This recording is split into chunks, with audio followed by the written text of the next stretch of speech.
Welcome everyone. Welcome to the ICA webinar series that we do periodically. And it's something that we have a freewheeling conversation with people from the food and from the beverage community. But conversations which are not just important for Indian food landscape, but I think conversation which are also extremely important for the society at large and how food and beverage impacts society. And I don't think we could have been more, more fortunate than to be in conversation today with Mr. Shahu Patole. All of you who have joined today, and I think most of you have either read his book or are conversant with his book, which has recently been translated into English. Patole Saab's book, Anna Hi Apurna Brahma, which he wrote in Marathi, was translated by Bhushan Korgaonkar into the Dalit kitchens of Marathwada. And since then, we have fortunately seen a very important strand of conversation in Indian food come or become mainstream in social media more and more. I think we have a long way to go, but at least it's a good beginning. I don't think Patole Saab needs more introduction than this, but I found something very interesting that he said. No, please don't call me Saab. Okay. ठीक है, बोल दीजिए, कोई problem मुझे problem ठीक है शाह, हाँ ठीक है. तो फिर I'll just quickly go through how we'll do it. Shahu and I decided that this conversation will be in Hindi. For those of you who can't follow it completely or misses out on parts of it, if you have a question or a clarification that you seek, put it in the chat box, and either of us will try to explain it to you in English to the best of our abilities. This conversation we'll talk for about 20 minutes, and I know that there are a lot of questions that each webinar, ICA webinar series has at the end of it, so we'll try and keep enough time at the end for an audience interaction. If there's a question you have which comes to your mind in the middle of the conversation, put it in the chat box. We'll take it at the end of the conversation. You can put it after the conversation as we open up for question and answer, or raise your hands when we open up. This is how we'll go about it very briefly. We'll keep it simple and we'll keep it conversational. शुरू करें? मेरा तो जी एक चीज मैं prepare कर रही थी थोड़ा कि आपसे क्या बातचीत करूं, तो मैं आपके पुराने इंटरव्यूज पढ़ भी रही थी और देख भी रही थी. और आपने एक आपकी इंटरव्यू मैंने देखी थी फेडरल में, जहाँ पे आप कहते हैं कि आपके बारे में इन्होंने ये लिखा है कि he is the unlikely champion of Dalit rights. This is what how they describe you. Why unlikely?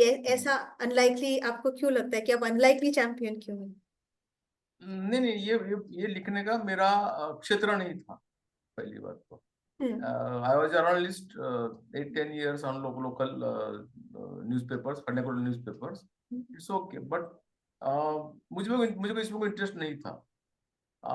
मैंने फिर दलित लिटरेचर पढ़ा. 1991 की बात है, जब मैं जस्ट ज्वाइन किया था PIU. तो एक मराठी न्यूज़पेपर में, एक बड़ा ग्रुप का न्यूज़पेपर में फूड के बारे में कॉलम पहली बार शुरू हुआ था. तो उसको मैंने उनको लिख के भेज दिया कि ये हमारा फूड है ना, आप जो लिख रहे हैं कि पुणे के अमुक पेट में ये मिलता है, मुंबई के अमुक गली में मिलता है, मतलब कि हम वहाँ एब्सेंट है उस कॉलम में. तो मैंने हमारा भेज दिया, तो उन्होंने वो छापा नहीं, लेकिन उस वक्त अच्छी बात थी न्यूज़पेपर से, वो उसको वापस भेज देते थे एड्रेस लिखेंगे ना, तो बहुत अच्छी बात थी न्यूज़पेपर से. उसको लिखते थे साभार परत, मतलब आभार के साथ में वापस कर रहे हैं. तो वो मेरे पास पूरा वो पड़ा हुआ था जैसे ही. तो ये 8-9 साल पहले की बात है कि मेरा एक फ्रेंड का, यार तुमने लिखा था कुछ तो उसको आप लिखो फिर से. तो फिर लिख रहा था, तो दिवाली इश्यू के लिए, तो मुझे ध्यान में आया कि मेरा फ्रेंड ने कहा कि नहीं, उसको तुम बुक ही कर दो. एक्चुअली मेरा ये भाग नहीं था लिखने का, मेरा इंटरेस्ट भी नहीं था बिल्कुल इसमें. तो फिर मैं लिखना शुरू कर दिया, तो लिखते लिखते बुक ही बन गई उसकी. तो इसलिए ये अनलाइकली हुआ. सेकंड थिंग, 70s में जब दलित लिटरेचर मराठी में फर्स्ट टाइम इंडिया में शुरू हो गया, तो उसमें मैक्सिमम जो लिटरेचर है वो आत्मकथन है. सेल्फ बायोटिप, क्या कहते हैं हाँ, उसको, हाँ, आत्मकथन को क्या कहेंगे इंग्लिश में, ऑटोबायोग्राफी, बायोग्राफीज है, जो ऑटोबायोग्राफी जो है। हाँ खुद की, लेकिन हाँ खुद की लिखी है। उसमें इस सब की चीज के ना ये उल्लेख आते हैं, टोना क्या है, मांदा क्या है, चानी क्या है, लेकिन किसी ने भी उसका मतलब डिस्क्रिप्टर नहीं लिखा है। मैंने सोचा कि आप मुझे ये करना चाहिए, क्योंकि आजकल वो लोग कहते हैं ना कि किसी ने करना चाहिए, तो मैंने सोचा कि नहीं, किसी ने नहीं, ये मेरी लास्ट जनरेशन है जिन्होंने खाया है, देखा है।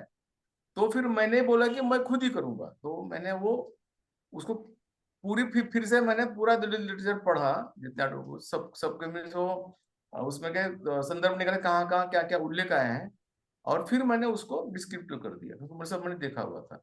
अगर उन्होंने किसी ने लिखा होता तो मुझे लिखने की जरूरत पड़ती नहीं थी। तो इसलिए अनलाइकली। हाँ आपने आपने दलित ऑटोबायोग्राफी की बात की, और आपके किताब में ये आप लिखते हैं कि उनको उनका रेफरेंस जरूरी है, क्योंकि ताकि जो भी आप लिखे वो काल्पनिक ना हो। एक चीज बताइए कि हम्म, जो एक लार्जर लैंडस्केप है दलित फूड का, उन उसके बीच भी आप लिखते हैं मांग और महार के बारे में, आप जी मोस्टली उसके बारे में। उसकी कोई खास वजह कि आप इन्हीं के बारे में लिखते हैं? और इसका एक एक पार्ट, इसको जब आप आंसर करें, मुझे लगता है कि ये हमारे लिए शर्मिंदगी है कि शायद हम में से बहुतों को अभी एग्जैक्टली नहीं पता कि ये कम्युनिटीज कौन है, क्या है, क्या काम करते हैं। थोड़ा सा अगर आप बताएं, और फिर ये बताएं कि आप इन्हीं के बारे में कोई वजह है कि आप पर्टिकुलरली वहीं से शुरुआत करते हाँ जी। जो गांव होते हैं ना, जैसे मेरा गांव है, अब 3,000 बस्ती का है, तो गांव के जितने सभी कास्ट के लोग हैं ना, वो एक जैसे खाना खाते हैं, उसमें कोई फर्क नहीं होता है। जैसे वो खाना घर में आता है ना, तो फिर वो छूत अछूत बन जाता है, सब्जी एक जैसी होती है, पानी एक जैसे आता है, सब सब बात हैं? है। सेकंड थिंग, मेनली मांग और महार, ये दो ही कास्ट ऐसी है कि जिसमें मरा हुआ स्कैवेंजिंग जो था, मरे हुए जानवर का मांस खाना, बीफ एंड बफ, उसमें सब अलाउ था। उसमें भी महार कास्ट में पोर्क नहीं खाते हैं। हम्म। हम लोग पोर्क भी खाते हैं। तो हम्म। इसलिए मैंने दोनों दो कास्ट के लिया, क्योंकि इन दोनों को कोई छू छू के नहीं लेता था। एक्चुअली महार मांग को छूते अनटचेबल्स थे, महार के लिए मांग अनटचेबल्स थे। फिर मांग और महार के लिए चमार और ढोर अनटचेबल्स थे। और ये चारों कास्ट जो है वो गांव के लिए अनटचेबल्स थे। ऐसे एक मजा किया कुछ सिस्टम है अपने यहाँ पे। तो मुझे इसलिए कहूँगा, दो कास्ट के जो खाना है उसमें बीफ, बफ, देन मरे हुए भी है।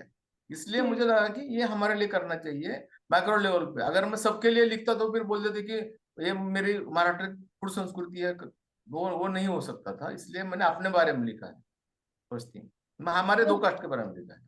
जो आप कहते हैं कि जरूरी है कि वो काल्पनिक ना हो, कि आपकी अपनी वो एक्सपीरियंस हो, जो आप किताब में भी लिखते हैं। जी अब आपने एक चीज अभी बातों में आपने कही कि आपको लगता है कि आपका जनरेशन आखिरी जनरेशन है जो ये खाना खा रहा है, इसीलिए जरूरी है कि आप इसके बारे में लिखें। ऐसा ऐसा क्यों है? जी, क्योंकि एक तो 19 आफ्टर 1972, एक तो महार जो कास्ट थी बोलता हूँ मैं, वो 1956 में बाबा साहब के साथ में बुद्धिस्ट हो गए, तो महाराष्ट्र में न्यू बुद्धिस्ट हो गए, है ना। आज आज भी गांव में लोग महारी कहते हैं, वो बात अलग है, चुपके से जो कहते हैं। लेकिन 1956 में वो कास्ट, मैक्सिमम कास्ट के लोग वो कन्वर्ट हो गए बुद्धिज्म, बुद्धिस्ट हो गए। लेकिन उनका फूड कल्चर आज भी चेंज नहीं हुआ है, मैक्सिमम लोगों का जो गांव में रहते हैं या स्लम्स में रहते हैं, है ना। और आपने कुछ, मैं भूल गया मैं, ये दो दो कास्ट में जो ये खाना था, आफ्टर 1972, मैं बात करूं मराठवाड़ा की, मराठवाड़ा रीजन जो है वो अंडर निजाम था, निजाम स्टेट। Up hmm. टू 17 सितंबर 1948 तक हम लोग आजाद नहीं हुए थे। हम्म। हम लोग 1947 में आजाद नहीं हुए हैं, हैदराबाद स्टेट के जितने लोग हैं। बिल्कुल। 5 district of Marathi speaking, 3 district of Kannada speaking, and then 8 district of Telugu speaking. इसलिए हमारा फूड कल्चर तेलंगाना में हो, कर्नाटक, नॉर्दर्न कर्नाटक हो या यहाँ का हो, यहाँ ये दो स्टाफ, दो कास्ट वहां पे भी अवेलेबल है। ये सभी खाते थे मरे हुए जानवरों को, उनका काम था वो लेके जाना है गांव में मरा हुआ, वो हक बनता था कि उसको वही उठाएंगे, तो उसमें से वो लोग खा भी लेते थे उसमें से ना। लेकिन 1972 में बहुत बड़ा अकाल हो गया, उसके बाद ये टोटली बंद हो गया, आप मरा हुआ खाना, मरा हुआ मांस कोई नहीं खाता, इसलिए वो मैंने लिखा। तो सेकंड थिंग, मैंने देखी हुई और खाई हुई मेरी लास्ट जनरेशन है। उसके बाद में वो जो लोग भी 70s के बाद पैदा हो गए होंगे ना, उन्होंने देखा नहीं है खाते हुए, मरा हुआ खाते हुए नहीं देखा है। नहीं देखा है। तो मैंने देखा हुआ है, हाँ, मेरा जन्म 1962 का है ना, तो मैंने वो सब कुछ देख लिया है, अनुभव किया है। उसके बाद में वो टोटली बंद हो गया, गांव के लोग भी बंद कर दिया, वो बुलाना बंद कर, इन्होंने खाना, इसलिए मुझे वो लिखना पड़ा। इसलिए मैं कहता हूँ कि माय जनरेशन लास्ट जनरेशन, जो मैंने लास्ट। देखा भी है, खाया भी है, उसका अनुभव किया है, तो इसलिए मैं बोलता हूँ। और मेरे दिमाग में आया कि अगर अभी तो गांव में भी पिज्जा और बर्गर और मैगी पहुंच गई है ना, तो अभी तो बच्चे भूल गए हैं कि ऐसा कुछ खाना भी होता है, था। तो इसलिए मुझे लिखना पड़ा कि ये मैंने किसी को टिक्का नहीं किया है, टिप्पणी नहीं की है, ये डॉक्यूमेंटेशन किया है मेरी कास्ट क्या खाती थी मेरे रीजन में। एक्चुअली इसका बुक का नाम भी मराठवाड़ा क्यों रखा है मैंने, कोंकण में मांग कास्ट टोटल एब्सेंट है, वहां पे मांग कास्ट नहीं है। अच्छा। वहां बाहर कास्ट है। कोंकण का फूड टोटल कल्चर अलग है, वहां पे राइस खाते हैं और मच्छी खाते हैं, चिकन खाते हैं। हम्म। उनके यहाँ पे ये खाना नहीं था, पता नहीं कब से बंद हो गया, था ही नहीं, मुझे पता नहीं है। लेकिन पर मराठवाड़ा, मेरी बुक जो है वो मराठवाड़ा के महारमा, northern Maharashtra, then some part of western Maharashtra, some part of nearby Pune, then some part of Telangana पूरा आता है, तेलंगाना, आंध्रा, then नॉर्दर्न कर्नाटका, हम लोगों का फूड कल्चर एक जैसे ही है। जैसे हम यहाँ मांग और महार है, वहां पे माला और जन मादी का है। अच्छा। यहाँ जो दोनों की झगड़ा है, वहां पे भी झगड़ा, वही झगड़ा है उन दोनों में, वहां पे भी। तो इसलिए मैंने लिखना पड़ा मुझे। जी। आपने लिखा, ये किताब आपने लिखी थी मराठी में, अन्न है अपूर्ण ब्रह्म। उसके बाद इतने साल लग गए उसको ट्रांसलेट होके, ये अभी अंग्रेजी में ट्रांसलेट होके दलित किचन्स ऑफ मराठवाड़ा तक आने में। ये जो इतने साल जो लग गए, दो चीजें शाहू, एक तो क्या लगता है आपको, क्या बदला है तब से अब तक? क्या कुछ बदला है कि आज हम इसका ट्रांसलेशन देख रहे हैं और ट्रांसलेशन की वजह से, और मतलब आज एक इसके ऊपर डिस्कशन है सोशल मीडिया पे, इस पे बातचीत हो रही है, कहीं पे जो रीजनल लैंग्वेज की आपकी किताब थी उससे अब तक क्या बदला है? और क्या कोई सोशल, इसके पीछे कोई सोशल ट्रांसफॉर्मेशन आप देखते हैं, कोई और वजह है? आपकी एक्सपीरियंस क्या है? नहीं नहीं नहीं, बुक को आके 8 साल कंप्लीट हो गए हैं मेरे को। हाँ, बिल्कुल। फेब्रुआरी में 8 साल कंप्लीट हो जाएंगे हाँ, मराठी बुक आके। मराठी की। वो जो पहली जो आई थी बुक, तो बहुत छोटी थी, हम्म। और उसमें बहुत गलतियां थी, बहुत सारी गलतियां थी, मैंने पढ़ी, मतलब कि बहुत गलतियां हैं, मुझे किसी ने नहीं बताया कि उसमें गलतियां हैं। हम्म। अच्छा, जिन जिन लेखकों के नाम मैंने लिखे हैं ऑटोबायोग्राफी दलित के, उनको मैंने बुक सब पूछती, किसी ने बताया नहीं कि गलतियां हैं। फिर मैंने बुक दूसरी बार लिखी और एक बार, और फिर गलतियां, तो बुक मैंने तीसरी बार लिखी है, मतलब ये बुक मैंने 3 बार लिखी हुई है। आप इंग्लिश में जो आई है वो बुक तीसरी बुक है मेरी, सेम बुक। तो एक तो ये हुआ, सेकंड थिंग, मराठी में बुक आई है ना, तो मराठी बुक आने के बाद में उसके ऊपर मराठी में 2-3 अखबारों में छप के आ गया था, प्रोमिनेंट नहीं लेकिन आया था। उसके लिए कोई मतलब ये भी नहीं करूंगा मैं, नहीं छापा तो देखिए, वो संपादक की अपनी नीति होती, छाप क्या छापना है नहीं छापना है, उसको उसको दोष नहीं देता हूँ मैं। लेकिन शांता गोखले ने लिखा, उनको मैंने बहुत बहुत थैंक्स भी किया है, मिरर में उन्होंने आर्टिकल लिखा था। उसके बाद एकदम से ये बुक इंग्लिश में चली गई पूरी तरह से, मतलब बिल्कुल। क्लैश हो गई इंग्लिश मीडिया में, वर्ल्ड मीडिया में, उस वक्त भी 8 साल पहले की बात कर रहा हूँ मैं। फिर एक भूषण कोरगांव किया, उन्होंने एक मुंबई में कार्यक्रम किया था, 2 कार्यक्रम उन्होंने किए थे, इसके ऊपर इंटरव्यू रखा था मेरा। तो उसके बाद कुछ नहीं हुआ, तो मुझे भी कोई दुख की बात नहीं थी। फिर एक एक बहुत बड़े राइटर है इंग्लिश वाले, जो टीवी पे बहुत आते हैं, उन्होंने कहा कि ये बुक मैं इंग्लिश में करूंगा, तो हम लोग करो। उन्होंने 2 साल रख दिया अपने पास में, उन्होंने कहा कि मैं भी भूल गया था, आती है नहीं आती आपको क्या लेना देना है। तो उनका एक बार मैसेज आया किसी के थ्रू कि ये हम नहीं कर सकते हैं, तो उन्होंने नहीं की। उसके बाद अचानक से मुझे मैं नागालैंड में था, 3 साल पहले की बात है, तो मुझे एक मजाक की बात बताता हूँ कि नागालैंड में था तभी मुझे फेमिना से फोन आया, फेमिना से। तो बोले कि हमको बुक पे लिखना है। मैं बोला फेमिना का और इस खाने का क्या संबंध, आप क्यों लिख रहे हैं फेमिना में, फेमिना का क्या संबंध है इससे ना। बिल्कुल उन्होंने बिल्कुल, उन्होंने हाँ छापा, हाँ। फेमिना ने छापा उसको। और फिर मुझे एक दिन हार्पर कॉलिंस से फोन आता है सुचिस्मिता वकील का। उनका नाम मैं हमसे बोलते रहता हूँ, सर जी। साहब मुझे करना है अब आप, मतलब ठीक है करो। शांता गोखले का कुछ हेल्थ का प्रॉब्लम था तो उन्होंने मना कर दिया ट्रांसलेट करने के लिए। अच्छा, एक इंग्लिश के ट्रांसलेटर है मराठी, वो मुंबई से बिलोंग करते हैं, उन्होंने मना कर दिया कि मैं नहीं करूंगा, उनका रेट भी बहुत ज्यादा था। और फिर सबसे मतलब वो ट्रांसलेट करना बहुत मुश्किल बात थी, तो भूषण ने उसको, मेरा फ्रेंड ही था वो, उसने हाँ बोल दिया। और इतना बेहतरीन ट्रांसलेट किया है उसने कि अगर कोई होता तो ये नहीं कर पाता, क्योंकि मराठी के 30% वर्ड्स मेरे बुक में मराठी में जो है वो किसको पता ही नहीं है, जो गांव में पता सुबह आप होते हैं। लिखते रहते, हाँ। जी। तो वो एक बहुत बड़ा मुश्किल था। तो उस पर हम बाद में बात करेंगे कि उसको क्या क्या हुआ, उसको फिर मैंने गाँव कैसे बुलाया वगैरह। तो वो बेचारा परेशान था, लेकिन उसको मैंने बस फिर गाँव आया, वो गाँव में आके रहा, उसको सब दिखाया मैंने, क्योंकि he belongs from Goa then Konkan and I okay. Belong from Ghati, total Ghati. तो हम्म। वो, हाँ, तो वो आ गया गाँव में, उसको वो भी बहुत फोन करता था कि इसका क्या मतलब क्या है, कहता था क्या है इसको, तो बोला, नहीं तुम आ जाओ। जैसे एक दराती होती है ना, वो जिसको काटते हाशिया बोलते हैं, हाँ हाँ वो बिल्कुल। कोंकण का अलग होता है, हाँ वो उनका अलग होता है, हमारा अलग होता है। जी। तो उसमें गलतियां हुई है ट्रांसलेशन, थोड़ी सी बहुत कम है। जैसे कि हम्म, वो नारियल जैसा वो बारीक करते हैं ना, छोटा छोटा करते हैं ना, बिल्कुल तो बिल्कुल, वो हाँ। उनके यहाँ से अलग ऊपर होता है, हमारे यहाँ नहीं होता है। हम नारियल खाते ही नहीं हम लोग, बिल्कुल, हाँ। सिर्फ भगवान के लिए नारियल इतना ही तोड़ना भगवान के सामने, इसके अलावा हमारा नारियल कोई संबंध नहीं है। तो हम्म। ये सब बहुत बातें, उसको बहुत दिक्कत हुई, लेकिन उसने बहुत अच्छा ट्रांसलेट किया है। इसलिए जो मराठी में जो फीलिंग्स है, फ्लेवर है लिखने का, वो पूरी तरह से 100% तो इंग्लिश में गया है। आप सुबह एक इंसिडेंट आप बता रहे थे लातूर के बारे में, इवेंट के बारे में, कि जो आपकी किताब पे कोई चर्चा हुई थी, कुछ बदला है वहां से तब से अब तक जो आप नहीं बात नहीं नहीं कर नहीं रहे नहीं नहीं नहीं। हाँ हाँ, मैं बता रहा था हैं? कि एक तो जो अपर कास्ट है लोग, या देखिए मीडिया में तो वही लोग ज्यादा रहते हैं, उसमें कोई मतलब छुपाने की बात तो नहीं है। बिल्कुल।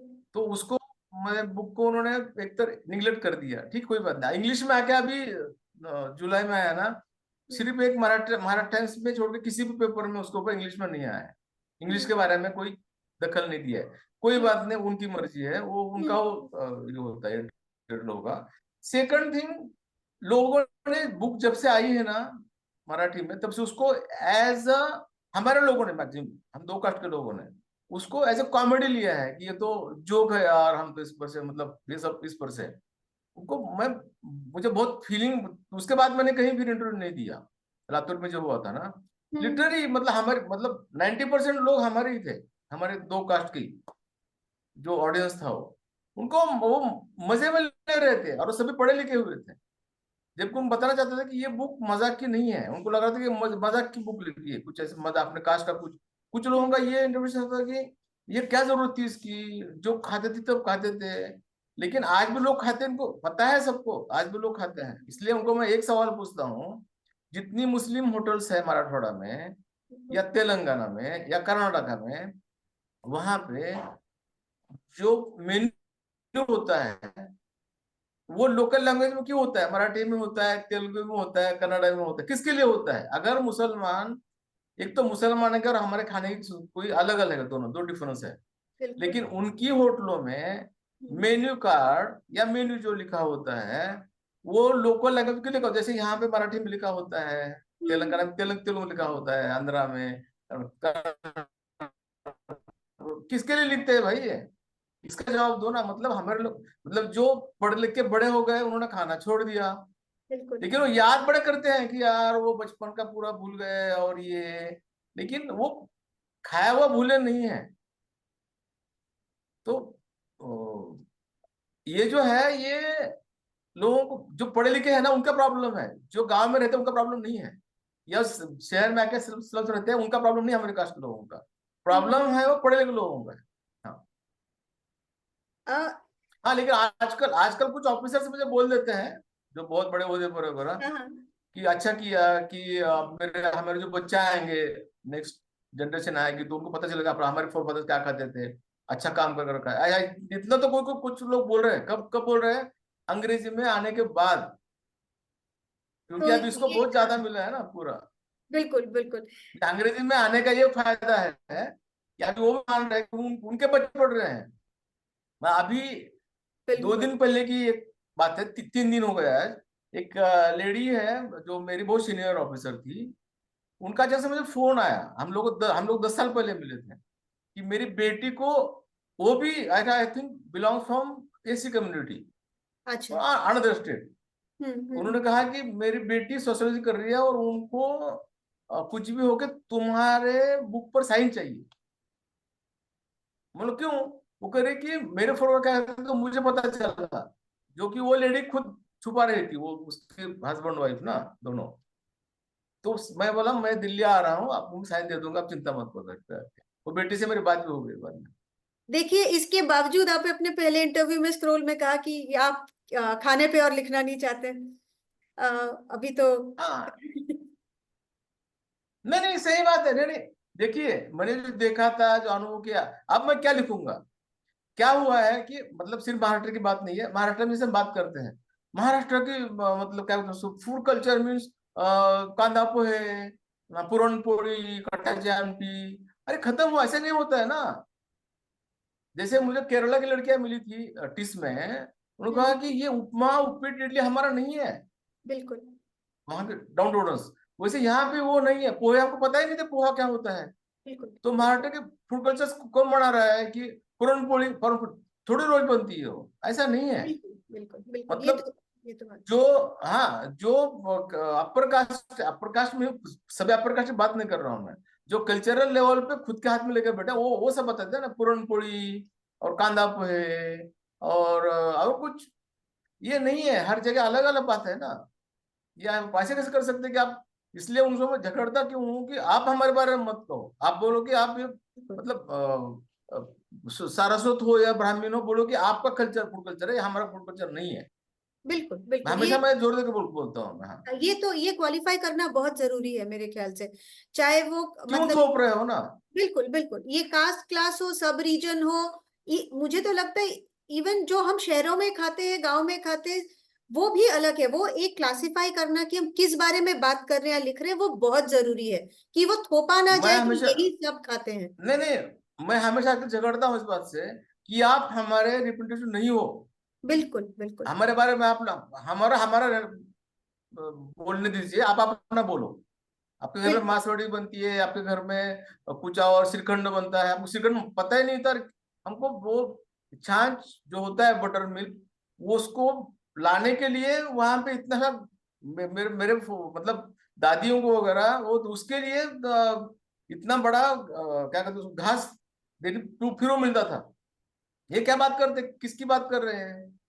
हमारी बात, मैं को तो हमारी बात मत करो, हमारी बात हम करेंगे, आप अपनी बात करो, बोलो कि ये हमारा फूड कल्चर है, आप अपना फूड चलाओ, हमें कोई लेना देना नहीं है। बिल्कुल लेकिन बिल्कुल सबका था ऐसा मत बोलो। बिल्कुल। शाहरुख, मैं देख रही हूँ कि हमें थोड़ा टाइम तो देना पड़ेगा, क्योंकि कुछ क्वेश्चन आंसर्स हम करेंगे।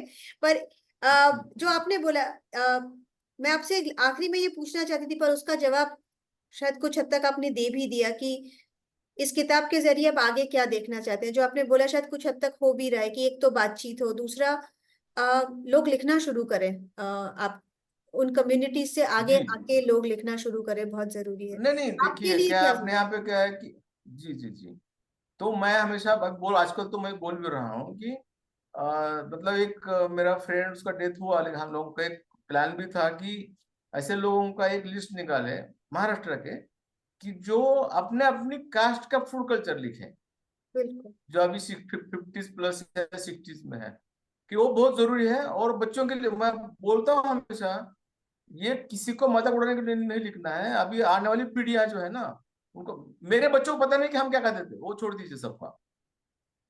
अभी मेरी लड़की को अच्छा लगता है कि वो लंदन में, मतलब ऑक्सफोर्ड में पढ़ी है, अभी वो लंदन में जॉब करती है। आज वो बताती है शान से कि मेरे पिताजी अच्छे अच्छे बुक लिखी है इंग्लिश आने के बाद में। पता चला है um, कि ये, उनको पता नहीं था कि हमारे पूर्वज क्या खाते थे, मैं क्या क्या था खाता था। वो छोड़, बाकी छोड़ दे, पूर्वज छोड़ दीजिए। बिल्कुल। I'm going to open this for question and answer now.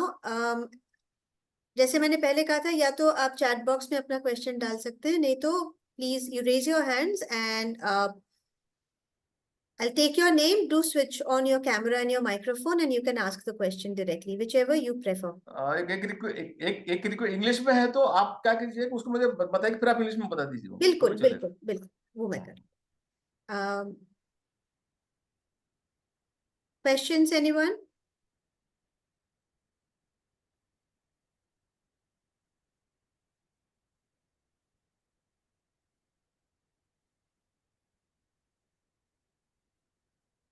Yes. Ines, is that your name? You can't raise your hand. I'm sorry. Can you switch on your camera, Ines, and also your microphone and ask the question? Just see.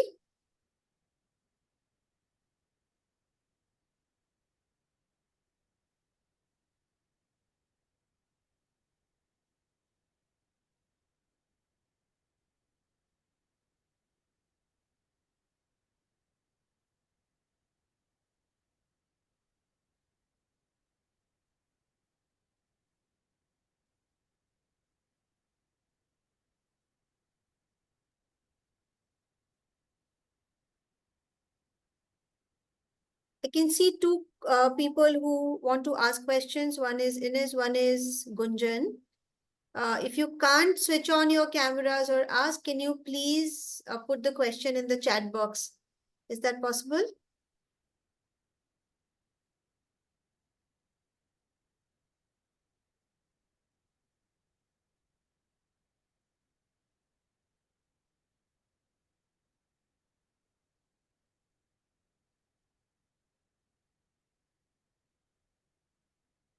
I think Ines is disconnected. While she joins back, Gunjan, can you please go ahead and ask your question? I could see you switching on your camera.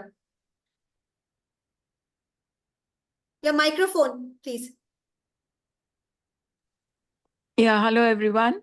I'm Gunjan Goila, and I've done my research on similar grounds. Like I've done a research on my community food, that is, we are the banyas, the traders of Delhi community. Acha, let me speak in Hindi. I can speak in Hindi so that Mr. Patulai can also understand and respond. It's okay. अच्छा, नमस्कार जी, मेरा नाम गुंजन गोयला है, नमस्कार। मैं दिल्ली से बोल रही हूँ। मैंने एक किताब लिखी है अपनी कम्युनिटी के खाने के ऊपर। तो आपकी बात सुन के मैं बहुत ज़्यादा इम्प्रेस हो गई हूँ कि पहले मैं सोची थी ये बुक पता नहीं कितनी यूज़फुल होगी या नहीं होगी, बट आपकी बात से, आपकी कन्वर्सेशन से मैं बहुत इंस्पायर्ड हूँ। आप मुझे कुछ बता सकते हैं कि कुछ ऐसा डिवीज़न था उस वक़्त खाने में, pure vegetarian and non vegetarian का? वो खाना जिसमें कि लहसुन और प्याज भी नहीं यूज़ होता था। क्या उसको भी इस ख आप, अच्छा, आपका होगा तो मैं बोलता हूँ फिर नहीं, आप जवाब आपका दीजिए, फिर क्वेश्चन। मेरे पास तो कई क्वेश्चन्स हैं। ठीक है, ओके। देखिए, मेरे गांव हुँ, में ब्राह्मण का घर नहीं है, नंबर एक तो। इसलिए हाँ, मुझे पता, हमें उम्र के 20 साल तक पता ही नहीं था कि कोई लहसुन का प्याज भी नहीं खाता है, हमें पता ही नहीं था। मुझे पर से हम लोगों को गांव में भी किसी को पता नहीं था, क्योंकि हमारे हाँ, गांव में एक ही मास लोग लगते हैं, वो है श्रावण। वो भी सिर्फ नॉनवेज नहीं खाते हैं, सभी कास्ट, मतलब हम लोग छोड़ के। बस बाकी 11 महीने आप कुछ भी खाओ, कोई प्रॉब्लम नहीं है। सेकंड थिंग, एक ब्रिंजल होता है ना, बैंगन, उसको चातुर्मास में नहीं खाते थे, क्योंकि वो चंपा षष्ठी होता है, खंडोबा जो क्या कहते हैं उसको, शंकर जी का एक रूप होता है। वो उस इसके बाद में वो 4 महीने बैंगन नहीं खाते, लेकिन प्याज और लहसुन और ये मुझे हमको पता ही नहीं था गांव में। आजकल टीवी की वजह से सबको पता चला कि ऐसा कुछ होता है। कुछ लोग प्याज और लहसुन भी नहीं खाते हैं, रूट्स भी नहीं खाते हैं। ये गांव में अभी तक पता नहीं था। लास्ट 10 इयर्स टीवी जब से पहुंचे तब से मुझे पता चला कि ऐसा कुछ नहीं खाना चाहिए, खाना चाहिए। ये तो मैं अपनी मेरे मतलब सबके तरफ से मैं बात कर रहा हूँ, उसमें कास्ट नहीं है। अच्छा, अच्छा। आई थिंक अब जैसे चातुर्मास कि only for Brahmins and Jainism. Okay. अच्छा, जैसे आपने कहा कि आपको पता नहीं था कि सिर्फ ब्राह्मण लोग नहीं खाते हैं प्याज और लहसुन। मैं एक बनिया कम्युनिटी से नो नो, बिलोंग ओनली करती ओनली हूँ। ओनली चातुर्मास, ओनली चातुर्मास। चातुर्मास, अच्छा, अच्छा, हाँ अच्छा, जी। अच्छा, अच्छा। ठीक है, ठीक है, ठीक है, वेरी इंटरेस्टिंग।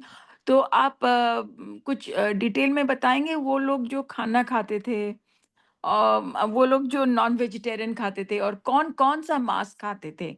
इसका कोई टाइम होता था? इसका कोई कैलेंडर का ईयर हो, मतलब टाइमिंग होते थे, या दिन हाँ, का कोई ओनली समय होता ओनली था? Shravan. Only only Shravan is the main month. वो भी आप हिंदी बेल्ट का श्रावण और हमारा श्रावण में भी 15 दिन का फर्क होता है। आप लोग विक्रम संवत चलाते हैं, हम लोग बिल्कुल शक है जी, 15 मतलब हम लोग समझ गए ना। मतलब वो उसमें भी बहुत प्रॉब्लम्स है, बिल्कुल कैलेंडर बिल्कुल कैलेंडर में भी। हाँ, तो आप जो कह रहे हैं वो मतलब क्या कहते हैं उसको, कि श्रावण में भी प्रॉब्लम है। श्रावण महीने में लोग मांसाहार नहीं करते थे, सब कुछ खा लेते थे, क्योंकि सब काम करने वाले लोग हैं ना, इसलिए। ठीक, ठीक, ठीक, ठीक, ठीक। Gunjan, thank you, thank you so. thank you so much for your question नहीं, initially। और दीदी, एक मिनट दीदी, जो और बताता हूँ मैं। हाँ बिल्कुल बिल्कुल। हिंग, हिंग होता है ना, हिंग, सैफोडीला क्या बोलते हैं हाँ, हिंग को? एसफेडीटा, एसफेडीटा। हाँ, जी जी जी जी। तो हिंग हाँ, खाने वाले और हिंग नहीं खाने, अपने यहाँ पे दो कल्चर्स है, हिंग अच्छा, खाने वाले और हिंग नहीं खाने वाले। क्योंकि हमारे यहाँ हिंग खाना बहुत गंदी गालियां भी होती है उसके ऊपर से, और फ्रेजेस भी होते हैं, इसलिए हमारे हिंग एब्सेंट है टोटली हमारे यहाँ पे। जो हिंग खाते हैं वो चातुर्मास करते हैं, जो नहीं खाते चातुर्मास नहीं करते हैं। अभी तक डिफरेंस है। बिल्कुल Ines, please go ahead। Hello. मेरी हिंदी हेलो। बहुत अच्छी नहीं है। नहीं नहीं, कोई बात नहीं, आप इंग्लिश में बात कीजिए, आप कोई बात आप नहीं। इंग्लिश में लिखिए फिर, कोई हाँ प्रॉब्लम। जी। I am a student at the university of Amsterdam, और मैं अभी I am doing a research in something that I got inspired by you a lot. So I'm doing my research on Dalit food as well, and I want to see how cultural memory and identity presents itself. So I had one major question, I think, because obviously you are the man to ask. मेरे को पूछना था कि आपको लगता है कि it's possible for this food to transcend caste and be able to become a national um identity, कि सबको पता चले कि क्या खाते थे पहले.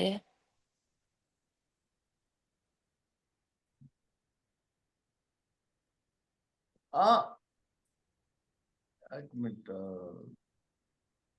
Please speak in English only, कोई प्रॉब्लम नहीं, मुझे बोल दूंगा So मैं। my question is just, do you think that your like Dalit food can transcend like national boundaries and become known like nationally and worldwide? Because I feel like it's important for people to know.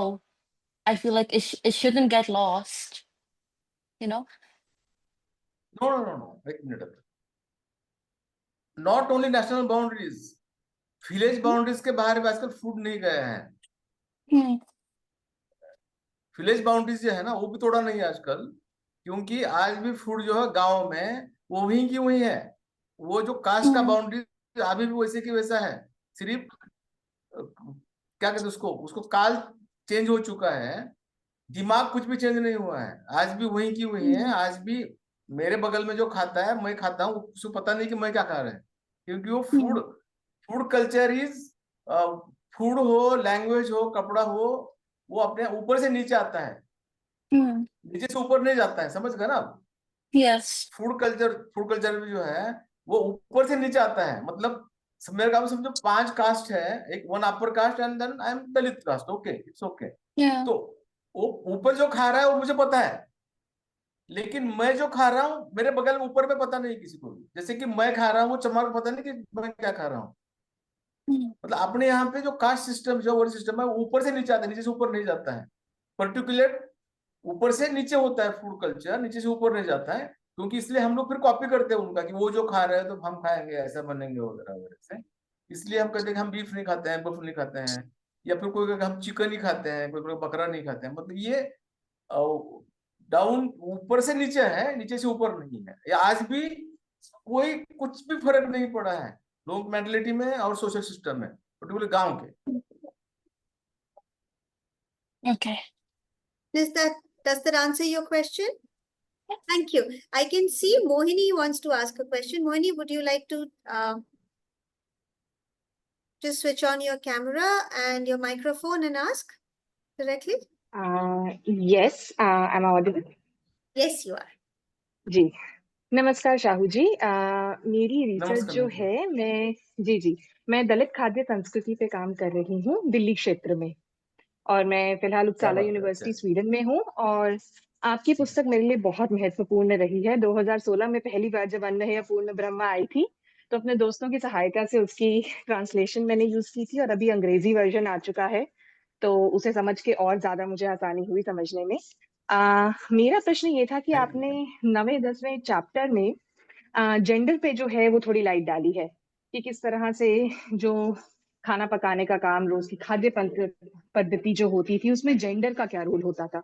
तो मुझे ये जानना है कि अभी भी जब हम दलित संस्कृति और दलित खाद्य के बारे में बात करते हैं, तो उस सब पूरे उस डिस्कशन में जेंडर कितना इम्पोर्टेंटली आता है, और जेंडर से जो उसका इंटरसेक्शन है खाने का, वो किस तरह से समझा जा रहा है, उसे डिस्क्राइब किया जा रहा है अपनी दिनचर्या में दलित समाज द्वारा। नहीं, गाँव में आज भी कुछ फर्क नहीं पड़ा है। कुछ लड़के जो शहर में आके अभी जॉब कर रहे हैं वगैरह, तो वो तो है, लेकिन गांव में कुछ भी नहीं फर्क पड़ा है। पहले भी औरतें खाना बनाती थी, वही खाना बनाती है। अभी वो चिल्ला और ये करते थे ना, वो लेडीज को करना पड़ता था या फिर पीसना पड़ता था। आजकल ग्राइंडर चल रही है। इतना ही फर्क है मेंटली। जेंट्स के इसमें कुछ भी नहीं फर्क पड़ा है। बहुत few persons have change their mind. क्योंकि खाना बनाना तो देखिए, नौकरी करने वाले तो फिर उसको पहले मेरी माँ थी या दादी थी या एक जनरेशन थी कि घर में काम करके आके उसको खाना बनाना पड़ता था। आज भी वही खाना बनाती है, वो सिर्फ ड्यूटी जॉब से आती है, वही खाना बनाती है। ये जो है पर्टिकुलरली विलेज लेवल पर, मतलब शहरों में भी नहीं पड़ा है। थोड़ा क्या कहते हैं, हम उसको कहेंगे कि ठीक है पढ़े लिखे हैं तो थोड़ा सा सुधर गए हैं बताने के लिए वगैरह। सेकंड थिंग, जैसे कि मेरे घर में अभी आप पता नहीं, अभी आपको कुछ प्रॉब्लम नहीं है।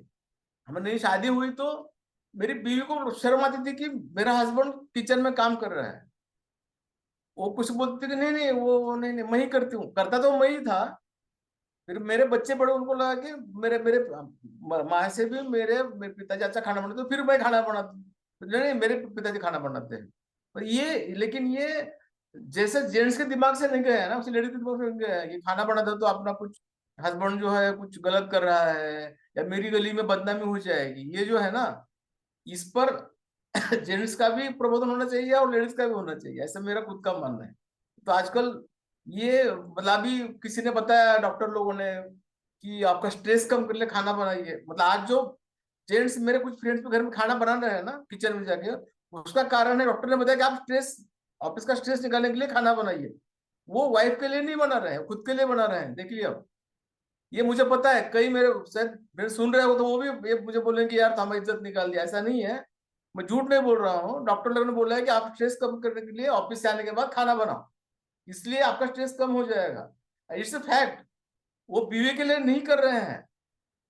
सेकंड थिंग, वो इतना पसारा बना देते हैं ना घर में किचन में, वो फिर लेडीज के लिए फिर एक तकलीफ की बात है। सही, मैं झूठ नहीं बोलता हूँ। वो एक प्याज काटेंगे ना तो पूरा छिलके उड़ा इधर तो कर देंगे वो। मतलब नॉनवेज बनाना है तो फिर बोलेंगे वो तू धोखे दे दे, मैं बनाता हूँ, या फिर मैं प्याज काट रहा हूँ तो उधर हट जाओ। कई बार कई लोगों तो उंगलियां काट ली है, पता ही नहीं है कि कैसे काटना है ना।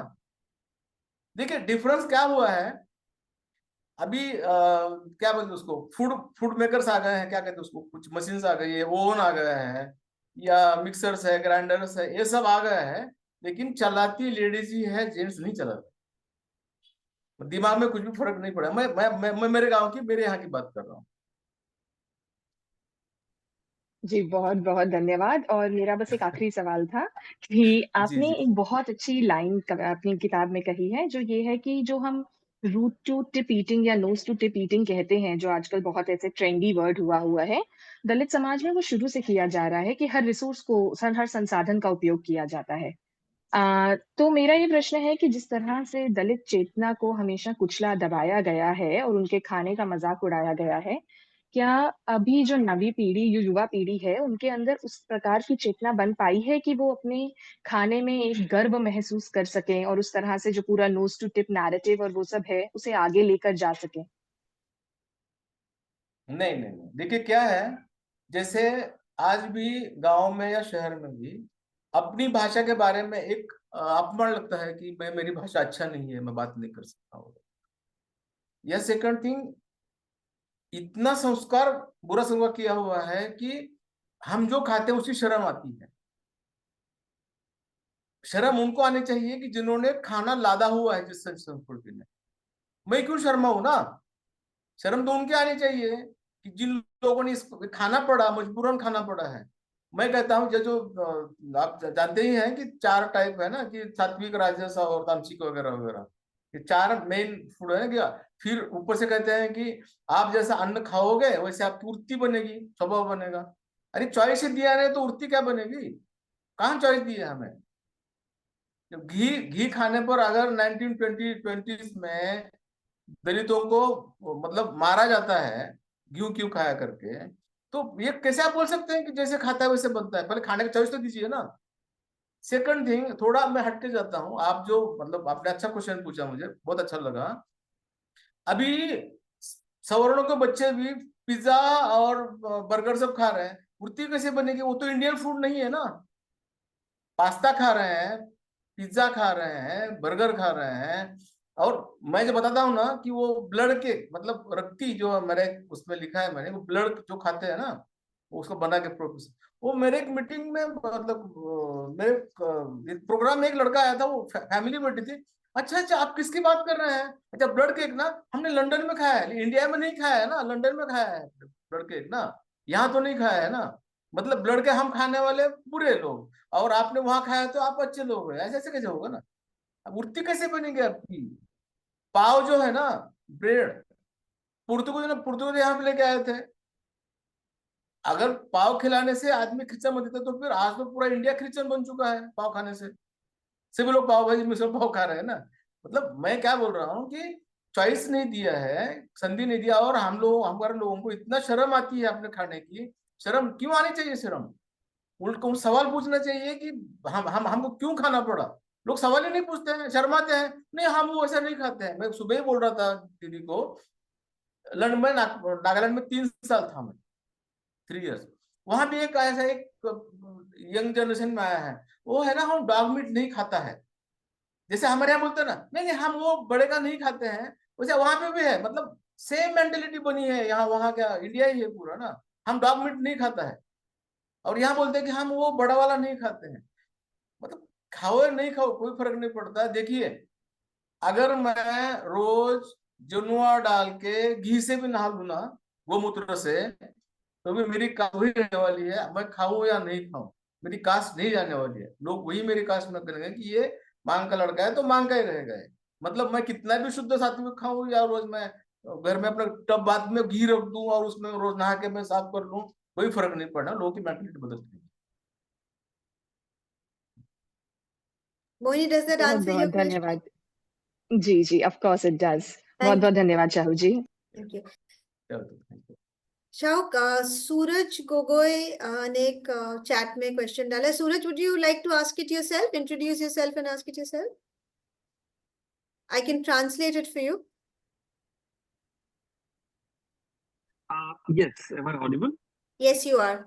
Yeah, sorry, I'm not in a position to turn on the camera. I was doing some gardening as well on the side while listening to this wonderful conversation. No, I just wanted to thank for this wonderful sort of discussion, and just quickly getting to the question. If you could translate, because my Hindi is not that great.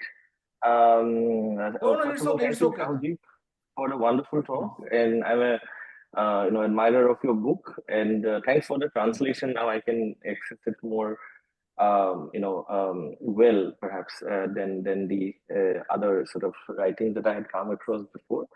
I was curious about cultures of food preservation in your community.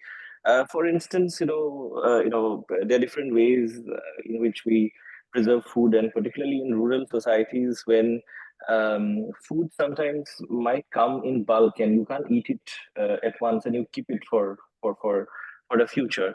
So I was just wondering because we generally know of, let's say fermentation or pickling or smoking meat and drying it for, future use and so on. I was just wondering are there any specific techniques of preserving food, which is also assuming that there is a certain amount of food security and availability. But I was nonetheless wondering if you could speak a little bit about cultures of food preservation in your community.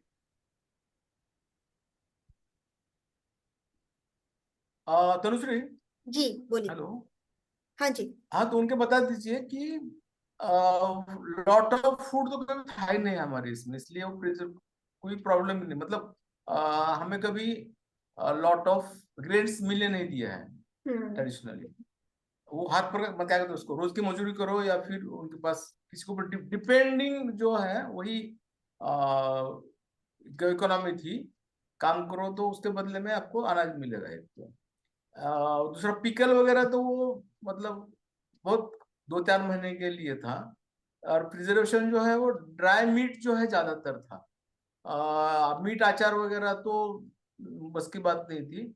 Dry meet भी क्यों था कि जानवर बारिश में जितने मरते थे ना, ज्यादा मैक्सिमम मरने वाले बारिश के बीमार होके मर रहे हैं, तो इतना मीट तो एक साथ में लोग कंज्यूम नहीं खा नहीं सकते थे, तो इसलिए उसको ड्राई मीट जो है उसको करके रखते थे। और वो उसको भी फिर एक पूरा ड्राई होने के बाद में बड़े मटकों में भरकर रख देते थे। उसमें भी जाली बनती थी, उसमें भी अलिया बन, समझते ना, कीड़े पड़ते थे। उसको बार बार, हाँ, उसको बार बार निकाल के फिर उसको साफ करके रखना पड़ता था। तो इतना फूड नहीं था कि प्रिजर्व करे, मीट मिलता था कि प्रिजर्व करे, समझ गए ना। वो भी जानवर मरते थे, उठाना इन लोगों का काम था, दूसरा कोई उठाता नहीं था उनको ना। वो भी ऑल मीट प्रिजर्व नहीं कर सकते थे, क्योंकि उसमें भी कुछ समझो कोई सांप काट के जानवर मर जाता है या कोई जहर खा के मर जाता है, या तो उसमें भी ये था कि नेचुरल डेथ का जो है वो ठीक है, लेकिन जो वो पेट फाड़ने पता चलता था फाड़ने के बाद में कि अगर उसका डायफ्राम और नीला हो गया है ना, लोग नहीं खाते थे, क्योंकि वो समझते कि उसको जहर हो गया इसमें, समझ गए ना। तो ये एक तो उसमें एक नेचुरली आई हुई बात थी कि ये खाना या नहीं खाना है। लेकिन जो चमड़ा जो है ना, स्किन, वो मालिक को देनी पड़ती थी, ये है उसमें। आप खाओ नहीं खाओ, लेकिन चमड़े का मालिक जो है मालिक होता था। जो जानवर का मालिक है ना, वही चमड़े का मालिक भी होता था, क्योंकि वो चमड़ा उसको चाहिए होता था ना। जानवर मरा हुआ लेके जाइए आप, उसका मीट खा लीजिए, उसको फेंक दीजिए, उसको लेना देना नहीं है, क्यों, आपका काम ही है वो, अब स्कैवेंजर्स है। लेकिन आपको चमड़ा मालिक को देना है, या मालिक की तरफ चमार को देना है, या ढोर को देना है। लेकिन ये बात बताइए। Thank you so much. Anybody else? Shah, Gajendra Bens has left observation. आप जब बात कर रहे थे कि खाना यूजुअली टॉप डाउन होता है, जो एस्पिरेशनल होता है, जो एडेप्टेबिलिटी, आज भी है। हाँ बिल्कुल। उन्होंने लिखा कि there are exceptions like dumpukht which move to royal kitchens. I think ये बहुत ही कुछ रेयर एक्सेप्शंस हैं, पर बाय एंड लार्ज जो आपने कहा कि जो एस्पिरेशनल है, जो अडॉप्टेबिलिटी जो है सोसाइटी की, वो टॉप डाउन ही ज्यादातर है, बॉटम अप हम बहुत ही कम देखते हैं, but there are exceptions. आज भी mentioned. Any more questions from anyone?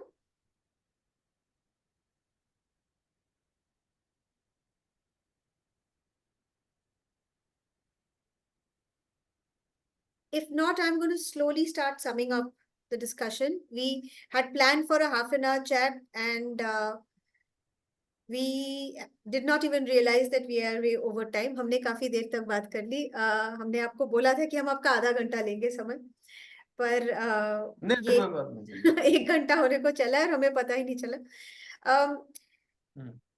मैं पहले तो आपका धन्यवाद करूंगी 2 चीजों के लिए.